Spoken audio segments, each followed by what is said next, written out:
میرے حضور سے پوچھا گیا مومن بخیل ہو سکتا ہے؟ کہا نہیں، مومن سخی ہوتا ہے، لیکن ہو سکتا ہے کبھی بخل بھی کر جائے، بشر ہی تو ہے۔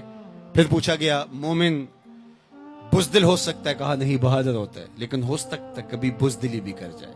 بلکہ ایک مقام پہ فرمایا مبخلتن مجبنتن، اولاد کے بارے فرمایا جب بندے کی اولاد ہو جاتی ہے تو دو خصلتیں آ جاتی ہیں، اولاد بخیل بھی کر دیتی ہے، اولاد بزدل بھی کر دیتی ہے۔ جب بندے کی اولاد نہیں ہوتی ہے اس وقت بڑا دلیر ہوتا ہے، ہر میدان میں ہاتھ ڈال لیتا ہے، اولاد کے بعد تھوڑا سوچنے لگتا ہے۔ تو میرے حضور نے فرمایا مبخلتن مجبنتن، اولاد تھوڑی سی بخل بھی پیدا کر دیتی ہے، اولاد تھوڑی سی بزدلی بھی پیدا کر دیتی ہے۔ تو پوچھا گیا مومن بزدل ہو سکتا ہے؟ کہا دلیر ہوتا ہے، لیکن ہو سکتا ہے کبھی بزدلی بھی کر جائے۔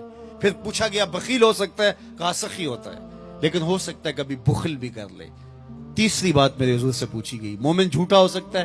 فرمایا جھوٹا نہیں ہو سکتا، یہ طے شدہ بات ہے کہ مومن ہو اور جھوٹا ہو یہ نہیں ہو سکتا۔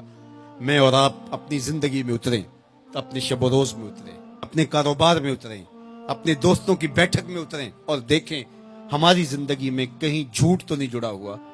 میرے حضور نے تو مومن کی شان بیان کی کہ وہ جھوٹا نہیں ہوتا، اور میرے حضور کا نمایاں وصف صادق اور امین ہے، جس کو کافر بھی مانتے تھے۔ جب آقا کریم نے کوہ صفا پہ چڑھ کے کہا میں اگر کہوں کہ پہاڑ کی دوسری جانب سے ایک لشکر آ رہا ہے جو تمہیں تاخت و تاراج کر کے رکھ دے گا تو تم میری بات مان لو گے؟ تو انہوں نے کہا نہ بھی نظر آیا تو ہم کہیں گے ہم اندھے ہیں، آپ سچے ہو۔ جو اتنا سچا، جس کی صداقت کی قسمیں کھائی جائیں، جس کی امانت کی قسمیں کھائی جائیں، ہم اس کے غلام اور اس کے امتی ہوں۔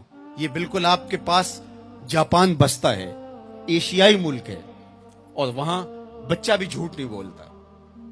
وہ کوئی اور گوشت پوست کے بنے ہوئے انسان ہیں، نفس اور شیطان ان کے ساتھ نہیں جڑا ہوا؟ کیا ان کی ضروریات اور ان کی مجبوریاں نہیں؟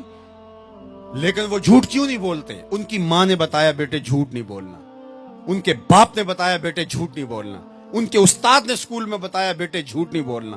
اور ہم کیوں بولیں؟ ہمارے نبی نے بتایا جھوٹ نہیں بولنا، ہمارے آقا نے بتایا کہ جھوٹ نہیں بولنا۔ اگر ہم آقا کے سچے غلام ہیں تو ہماری زبان سے جھوٹ نکل ہی نہیں سکتا۔ جب کوئی شخص جھوٹ بولتا ہے حدیث پاک میں آتا ہے اس کے منہ سے بدبو نکلتی ہے، جس سے اللہ کے رحمت کے فرشتے ایک میل دور ہٹ جاتے ہیں، اور اگر وہ پھر جھوٹ بولتا ہے تو فرشتے اور پیچھے ہٹتے چلے جاتے ہیں۔ اب سویر سے لے کر شام تک جھوٹ جھوٹ اور جھوٹ، اور فرشتے کہاں کے کہاں پہنچ گئے۔ رحمت کے فرشتے تو نیڑے ہیں ہی نہیں، تو پھر کاروبار میں بھی بے برکتی ہوگی، گھر میں بھی بے برکتی ہوگی، اس دواجی زندگی میں بھی تلخیاں ہوں گی۔ پھر ہم بھاگتے ہیں عاملوں کے پاس، اس نے کہا شکر ہے تو وقت پہ آ گیا ہے ورنہ تعویذ چل جانے تھے، تیرے اوپر تو کسی نے ڈاڑے تعویذ کی ہوئے۔ اور میاں وہ تعویذ جھوٹ کا ہے، وہ جادو ٹونا جھوٹ کا ہے، رحمت کے فرشتے دور ہٹ گئے اور ہم اندھیروں میں آ گئے۔ آؤ سچائی کو شعار زندگی بنا لو، رحمت کے فرشتے اپنے نوری پر تان دیں گے تمہارے اوپر، اور تم ایک انوار کے ماحول میں جینا سیکھ لو گے۔ میرے حضور علیہ السلام کا بتایا ہوا دین، میرے حضور کا دیا ہوا شعار حیات، میرے حضور کے دیے ہوئے انداز زندگی، وہ اختیار کر کے ہم ایک پاکیزہ ستھری طیب اور صاف زندگی گزارنے کا تصور حاصل کر کے ایک خوشگوار زندگی جینے کی کوشش کریں۔